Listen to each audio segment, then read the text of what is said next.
Très chers abonnés, je vous salue selon votre position géographique. À tous ceux-là qui viennent de nous rejoindre sur cette chaîne, je vous remercie beaucoup. Merci de vous avoir abonné. Et comme vous l'avez su et appris sur mes différents canaux, cette vidéo est destinée bel et bien pour comprendre la crypto-monnaie. Pour ceux qui viennent d'arriver, je me présente rapidement. Ici, vous recevez la voix de Akoube Siroji, tout simplement. Comme annoncé, nous allons démarrer. Cette vidéo ne sera pas longue afin de vous permettre quand même de vite appréhender la chose sans pour autant avoir trop de temps à perdre sur cette vidéo et avec des expressions basiques, vous allez comprendre le monde. J'avoue que ce monde de la crypto-monnaie est très fascinant, mais cette vidéo va permettre à tous les débutants, à tous ceux-là qui n'ont jamais entendu parler de la crypto-monnaie, de pouvoir quand même essayer de briser cette barrière-là avec cette vidéo et de commencer par s'intéresser. Parce que vous le voulez ou pas, ce qui arrivera, arrivera. La crypto-monnaie, c'est ça qui va remplacer les monnaies fiduciaires, les pièces et billets de banque que nous utilisons actuellement. Donc, gardez ça à l'esprit. Il n'y a rien à faire. Que nous le voulons ou pas, ce qui va se passer, c'est que la crypto-monnaie est venue pour changer les donnes. Un peu comme le troc, on est passé du troc primitif aux monnaie métallique dans la monnaie fiduciaire, ainsi de suite, jusqu'à revenir au niveau des pièces, des chèques, ainsi de suite, des monnaies plastiques. C'est la même façon que ces monnaies-là vont partir et vont laisser place à la crypto-monnaie. Et rien n'est éternel et tout change. Je vous prierai de vous adapter au changement pour ne pas rater certaines choses de façon désagréable. Alors, sans pour autant trop tergiverser, nous allons entrer dans le vif du sujet et j'ai quelque chose pour vous. Comme vous le savez, pour ceux-là qui me suivent d'habitude, j'ai un fichier pour vous permettre de suivre convenablement les choses et let's go, on se dirige vers ce fichier. Alors, comme on l'a su bien dit, ici, dans cette vidéo, pour tous ceux-là qui nous suivent, ceux-là qui viennent de nous rejoindre, je vous prierai de vous abonner et d'activer la cloche de notification pour ne rien manquer. Si cela est fait, alors merci, ça nous permet d'accord de nous authentifier, d'être un peu plus vrai dans ce que nous faisons, dans les contenus que nous proposons sur cette chaîne, afin que ceux-là qui n'aiment pas que nous vous éclairons sur certaines choses ne signalent pas notre chaîne hein, pour faire disparaître cette chaîne que vous avez tant vous avez mis beaucoup d'énergie pour que nous atteignions en fait ce nombre d'abonnés que nous sommes.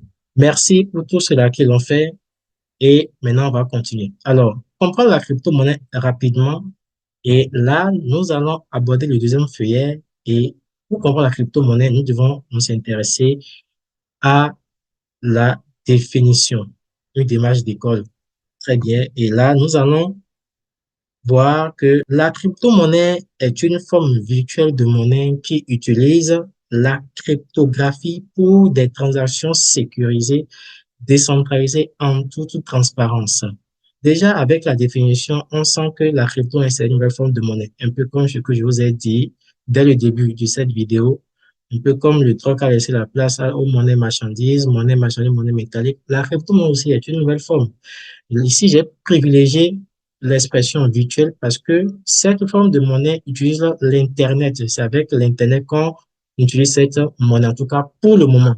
Avec les changements que nous sommes en train de voir, les rumeurs qui passent, bientôt la crypto n'aura plus besoin forcément de la connexion Internet avant de marcher. En tout cas, c'est des rumeurs. Alors, l'autre chose, c'est qu'on parle de la cryptographie. Cryptographie, c'est en fait un moyen pour coder un message, d'accord? Et on envoie un message à quelqu'un, mais si le message n'est pas venu chez le destinataire, vous ne pouvez pas déchiffrer. Seul le destinataire peut déchiffrer. Donc, c'est codé à telle enseigne que même ceux qui sont autour ne comprennent rien. Seulement la personne à qui est destiné le message peut déchiffrer et comprendre très bien le message. Alors, donc c'est ça la cryptographie. Donc, c'est vraiment très sécurisé, vous voyez. Et tout cela se fait de façon décentralisée, c'est-à-dire qu'il n'y a pas d'intermédiaire dans les échanges, dans les transactions. Vous voyez, un peu comme avec le système bancaire actuel, le système classique, parce que c'est déjà vieux, avec la crypto-monnaie qui est une nouvelle forme de monnaie. Alors, on doit forcément passer par un intermédiaire pour pouvoir envoyer de l'argent.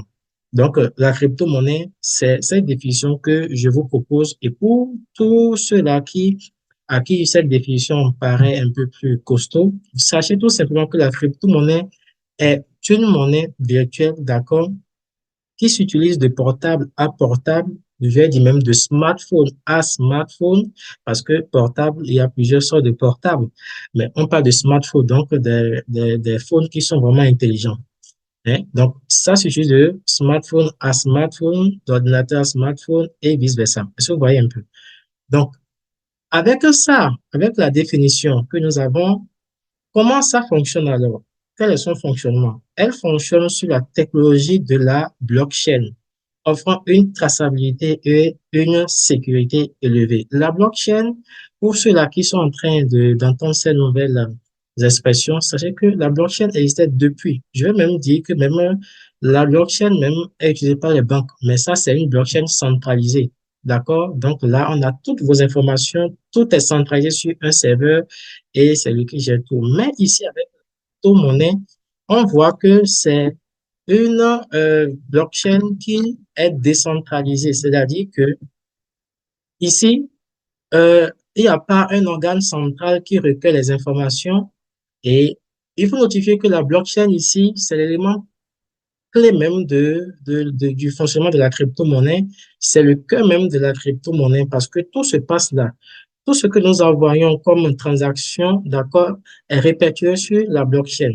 Et pour ceux qui nous suivent, pour ceux qui ont fait la G2, la blockchain ici peut être comparée, d'accord, à votre livre, au grand livre du comptable, où vous transcrivez tous les entrées, c'est-à-dire tout ce qu'il y a comme entrée et sortie. Est-ce que vous voyez un peu? Donc, la blockchain ici, comme c'est sur Internet, ce qui rend plus fiable et sécurisé cette technologie, c'est que vous voyez sur Internet, on ne peut pas venir et gommer une partie ou bien faire de switchage. Donc, dès que c'est transcrit, c'est fini. Et ça reste indéfiniment. Donc, c'est ça la force de la blockchain. Et vous voyez, cette technologie est utilisée dans la crypto-monnaie. Et ici, ce qui est encore plus intéressant, c'est que c'est décentralisé. Il n'y a pas un organe central qui est derrière en train de piloter, de voir tout ce qui se passe autour. Non. Ici, c'est décentralisé. Donc, chaque membre qui participe, hein, les deux parties qui entrent hein, en échange sont en train d'écrire quelque chose dans cette blockchain et ça ne se passera jamais. Donc, c'est ça qui fait qu'il y a une traçabilité. C'est pour ça qu'on parle de traçabilité. Donc, ce qu'on fait, par exemple, pour ceux-là qui font des mobile money, quand on fait des transactions, d'accord, il y a le message qui vient dans votre portable. Mais si quelqu'un a fait une transaction derrière, il peut effacer le message rapidement. Donc, il va falloir aller vers la direction. Donc, vous voyez, il faut aller vers un organe central, qui est la direction du réseau GSM en question, et prendre un relevé. Mais ici, en crypto-monnaie, pas besoin de se déplacer. Toi-même, tu peux vérifier et tu verras que à telle heure précise, il y a cette adresse qui est venue et qui a récupéré telle somme d'argent à telle heure. Et c'est parti sur telle clé. Vous voyez, tout est clair ici.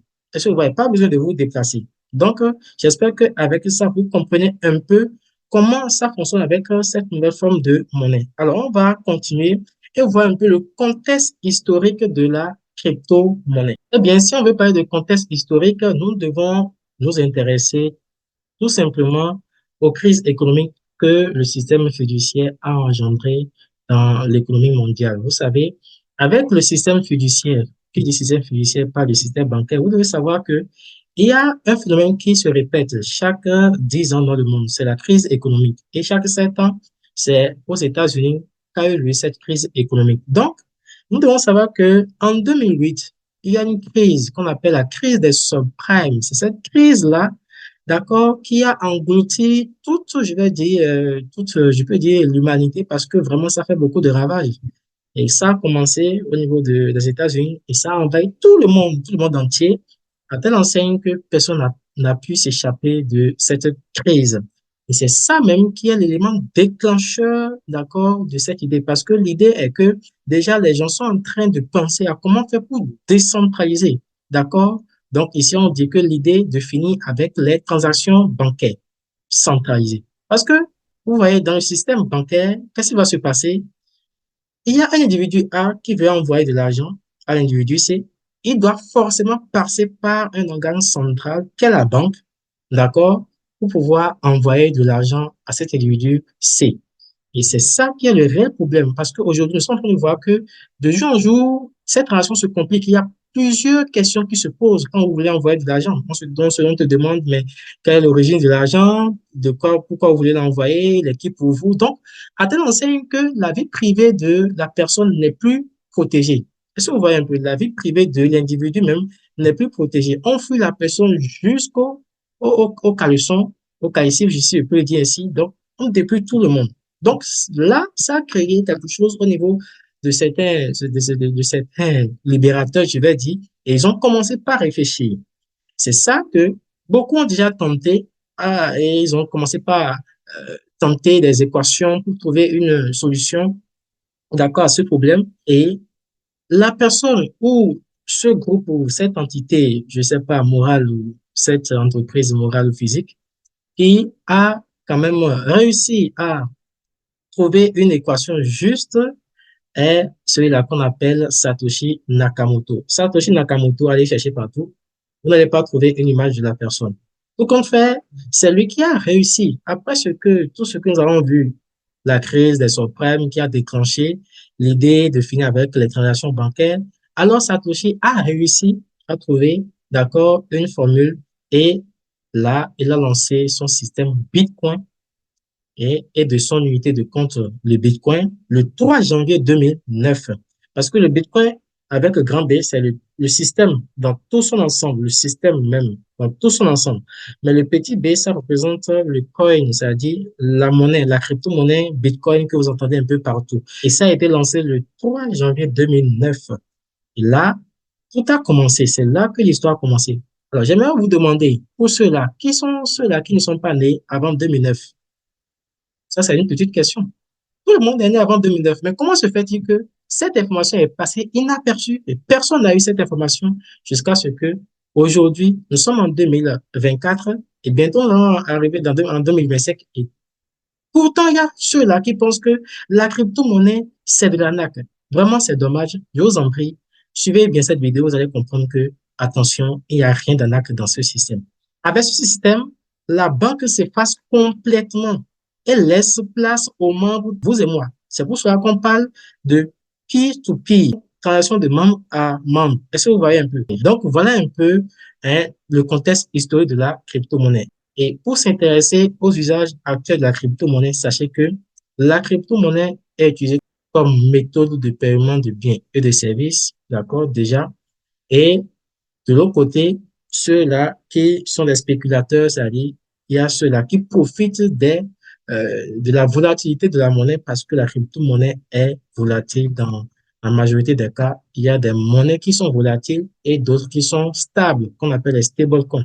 Donc, la crypto-monnaie aussi, d'autres l'appellent aussi des jetons fongibles. D'accord? Des jetons fongibles parce que c'est les jetons qui sont interchangeables. Donc là, ils utilisent ça pour quand même se faire du profit. Donc, ça rentre en ligne de compte d'un investissement alternatif pour eux. Est-ce que vous voyez un peu? Donc, de l'autre côté, nous allons quand même clôturer parce que je vous ai dit, cette vidéo ne sera pas longue. Alors, nous allons dire comme un récapitulatif, c'est-à-dire qu'au regard de tout ce qui est dit, tout comme les autres formes de monnaie que le monde a connues, dans son histoire, la crypto-monnaie est aussi venue pour nous faciliter les échanges. Connaître les avantages et inconvénients de cette forme de monnaie pourront aider les débutants à se lancer une fois pour de bon.